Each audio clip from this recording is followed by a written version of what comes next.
প্রস্তাবগুলো আমরা বাস্তবায়নের জন্য অঙ্গীকার করলাম। সংবিধান সংস্কার আদেশ হয়েছে, সেই অনুযায়ী গণভোটে কোটি কোটি মানুষ ভোট দিয়ে হাকে জয়যুক্ত করেছে। আমি সেই গণভোটকে উপেক্ষা করার জন্য কৌশলের আশ্রয় নিয়ে আদালতে রিট করে আপনি আদালতের গাড়ি বন্দুক রেখে জনগণের রায়কে আপনি ফায়ার করার চেষ্টা করছেন। আপনি সেই পথে চলে গেছেন।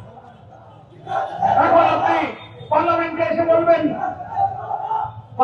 এসে বলবেন ব্যাপারটা সাবজুডিস, তাই এখন আর আলোচনা হবে না, জুলাই সনদকে আপনি ঝুলিয়ে দেবেন।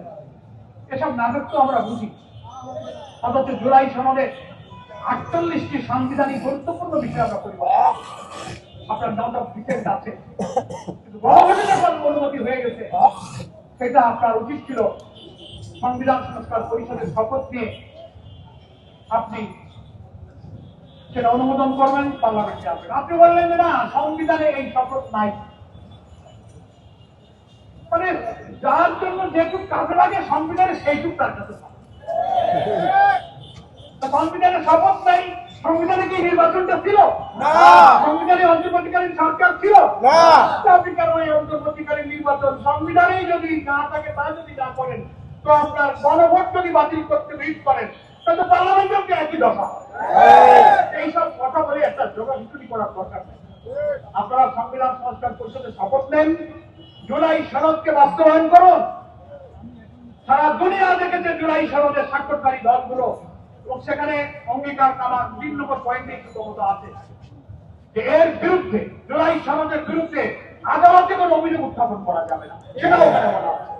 অথচ আপনারা পরোক্ষভাবে আদালতকে এবং একটা পার্টিকে লাগিয়ে দিয়ে আপনারা সেই খেলা খেলে আপনারা এই জুলাই সনদটাকে ঝুলিয়ে দিতে চান। জুডিশিয়ারির উপরে রাষ্ট্র এবং সরকারের এই নিয়ন্ত্রণ, এটা আগেও দেখেছি, সেই জায়গা থেকে সরার জন্যই আমরা এত সংস্কার করি। জুডিশিয়ারিকে করেছি, কনস্টিটিউশনে করেছি, সিভিল অ্যাডমিনিস্ট্রেশনে করেছি, পুলিশ অ্যাডমিনিস্ট্রেশন করেছি। সেগুলো এখন আপনারা এড়িয়ে গিয়ে আপনারা মনে হয় পার্লামেন্টে যা ইচ্ছা তাই কন্ট্রোভার্সিটা চলে করতে চান। তা যদি করতে চান, সেটার পরিণতি কিন্তু ভালো হবে না। বরং সেশনটা শুরু হতে দেন, 12 তারিখে আসেন, বিরোধী দল সরকার দল আলোচনার ভিত্তিতে জুলাই সনদ বাস্তবায়ন নিয়ে আলোচনা হোক, তারপরে আমরা দেশ গড়ার জন্য হাতে হাত ধরে এগিয়ে যাই। এর আগে আর কোন বিশৃঙ্খলা যেন তৈরি না হয়।